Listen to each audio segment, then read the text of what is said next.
Hello, my friends. Today is March the 27th, and this is a reading for you if this is your birth date. This is a four-card pull, approximately a 10-minute long reading, so bear with me. Four-card pull, a general energy card that might last through the year or something that chops it open for you to look at, a challenge you might face this year, an action you can take to stay in balance, and an outcome or a synopsis card. The general energy card of the year is the Judge.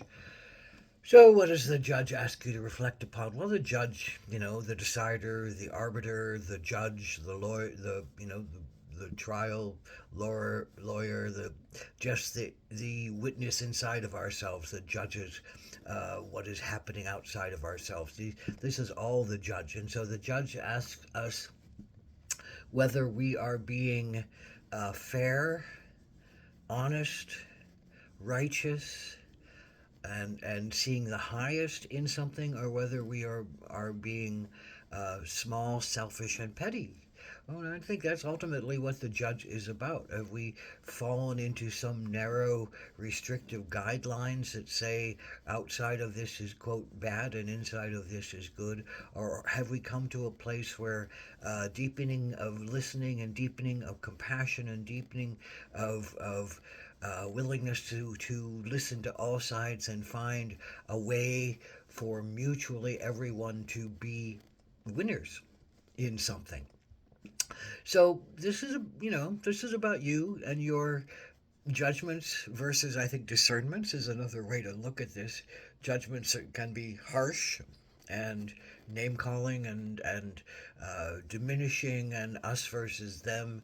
Discernments can be that, oh, they are in pain to decide, and I am in pain to decide, and maybe we just need to hear each other's pain and concerns and thoughts around something so we can come to a better, more honest, more mutually accepted way. And sometimes you just need to be a judge and crack down on things and set boundaries and be honest and find ways that say, well, you didn't live up to what you needed to live up to, and you have to pay some kind of price for that. Now, there's all kinds of ways to look at the judge thereby. So, this is all about that sense of how you judge things. And so, what is your particular challenge this year? Well, it is the Hierophant. So, the spiritual teacher, the healer, the priest, the one who connects to the sacred, the one who talks to quote God, the one who is the sense of creator and truth teller. So again, this is really about spiritual law, not necessarily physical law of how to be in civilization, but this is about how to be in sacred spiritual civilization and communication. And so this is your challenge, I think, in this card is to listen to the highest teachings, is to listen to the holiest teachings. A lot of what we talk about with the Hierophant is the Hierophant is the person who is the connector to God. Coming out of their heart, or are they coming out of their head? Are they coming out of some rigid indoctrination that doesn't allow for nuance. It doesn't allow for change. It doesn't allow for growth and possibilities, but rather sticks to a very small and tight regime that is easy to make someone wrong in, and easy to make someone a sinner in, and easy to make someone the devil in, and easy to make someone the the wrong person doing the wrong thing. So this is about finding your way through your spiritual questions around something and finding a way to um, be a judge that is fair and a judge that is open hearted and a judge that is forgiving and a judge that can move through things that can be moved through.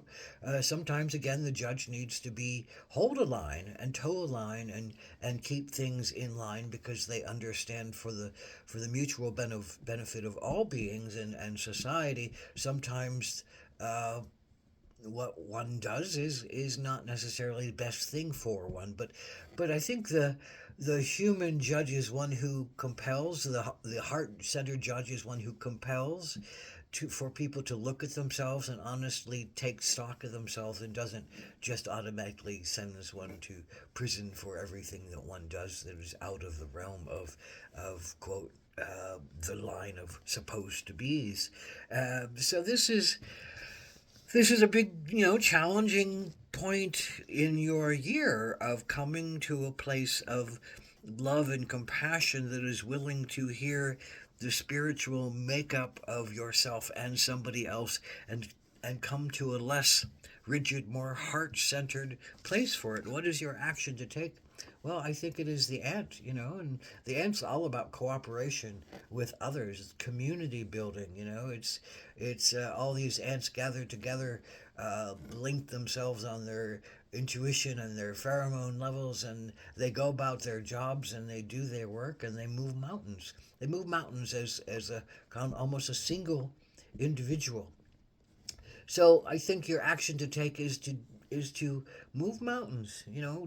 Jump into community, into organization, into cooperation, into listening to others, into hearing deeply about what others are communing you with, but opening up those psychic airwaves. The ants, smell the trails, hear the trails, catch the pheromones, follow the trails. What's your trail? And you have to be willing to follow your own trail, and learn not to judge yourself so harshly if you fall off your trail, and learn not to judge so harshly others who fall off their trail and don't match up with your trail. But you can only do that, I think, by being immersed with people. You can't hide yourself away. You can't be the judge that sits in his castle. You can't be the lawyer who sits in their little place and never sees the world, never feels the world, never sees the biggest possibilities of the world, and stays small in themselves and small in their responses. So this is I think a wake up call on some levels to say, what does your heart really care about? What does your mind care about? That's where the judge is. But what does your heart really care about? What does your heart really say? What does your sacred spirit really say about what's going on? And how can you be more sacred and honorable and respectful to each person involved, including yourself, without giving away your truth or enabling someone else to give away to take advantage? So setting good boundaries and setting good structures and opening to fluidity and listening from one's heart, and doing the work, going into community and doing the work. It's really the thing that saves you this year. It's really the things that keeps you alive and vibrant and willing to change and shift. And it lets you not be so, I think, judgmental and harsh on yourself and on others. So what is this? This is the synopsis card. Fluidity is what I see in this. Someone making their magic happen, someone making their lives happening. We use our hands directly from our hearts to go after what we feel like we need and we want and we should have to define ourselves, and how we get our love and how we get our knowledge and how we get our information and how we receive it back into ourselves through our hands and our heart. But if we're not heart centered, then we're operating out of a sense of lower dynamics, or we're operating out of a sense of higher dynamics that can't get past the mind part, the structure part, the rigidity part. So we have to come into our hearts, and we have to dance with our hearts, and we have to be fluid in our hearts, and we have to open our hearts to more possibilities and wider spaces and more forgiveness and more allowance, and still keep our balance, and still keep our boundaries, and still keep our power without giving it away. So that's a fine line. It's an amazing dance. It's the only dance that we really have as humans, I think, that we need to do, is to keep opening our hearts. May it be a heart opening year for you. Aho Mitakuyasan.